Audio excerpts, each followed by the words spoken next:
No one really noticed the janitor at the SEAL training facility in Coronado.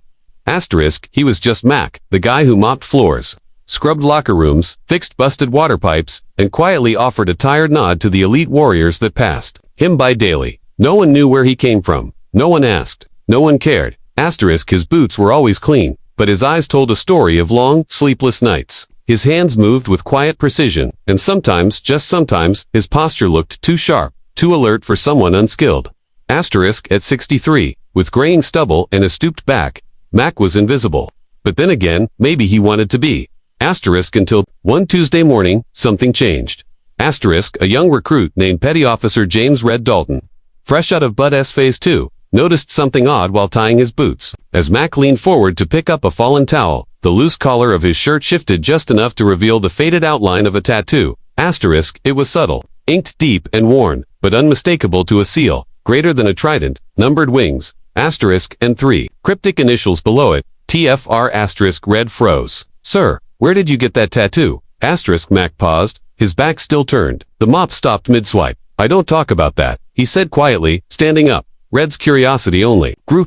He'd heard whispers of a long-disbanded task force raptor, a covert unit rumored to operate off books, long before Red had joined the Navy. SEALs didn't wear that symbol unless they'd been in it. Asterisk. The rumor spread fast. Within 24 hours, Mac found the normally indifferent stares of passing SEALs now lingered. Someone even saluted him. He quietly shook his head. Later that evening, as Mac took out the trash, a retired Master Chief named Davis, now an instructor, approached. I thought you were dead, Davis said, staring at him.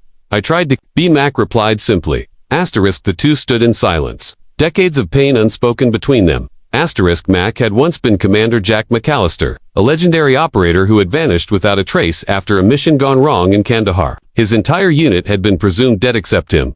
Asterisk. What followed was guilt, isolation, and a decision to disappear. He left the Navy, changed his name, and took a janitor job at the one place he still felt tethered to, the SEAL gym. No one recognized him for 6 years. Until now. Asterisk. That night, Red found Mac sitting on the bench outside, staring at the ocean beyond the chain-link fence. Asterisk. You saved people, didn't you? I lost more, Mac replied.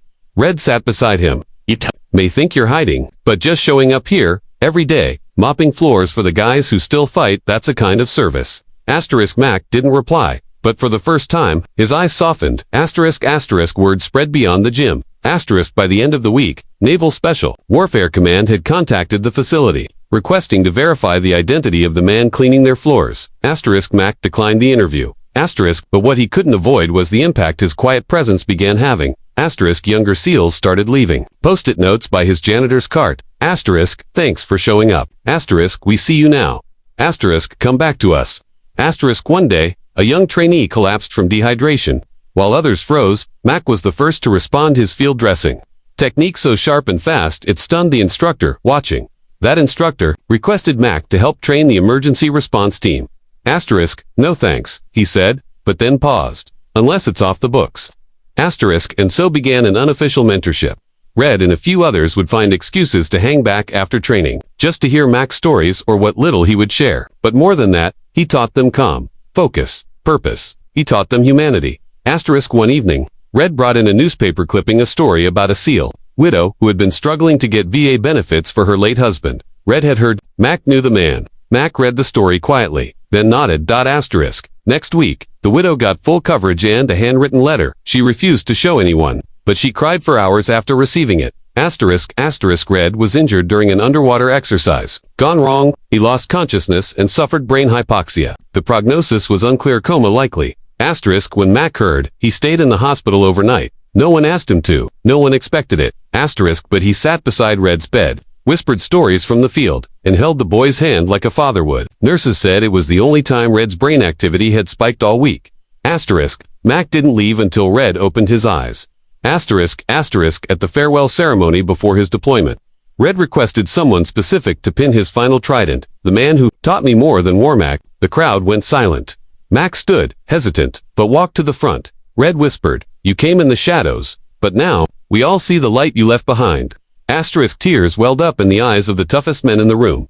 Asterisk. Asterisk. Mac never became Commander Jack again. He didn't want a parade, a medal, or his rank restored, but he did accept one thing. Asterisk. He agreed to lead a weekly resilience session for new SEALs. not to talk about war, but about how to come home after it. Asterisk, sometimes. The strongest warriors don't wear rank or speak of glory. They sweep the floors. They walk beside us in silence. And when we finally notice them, we find the kind of strength we were all looking for. Asterisk, because kindness isn't always loud. Asterisk, sometimes it wears janitor boots and carries a mop.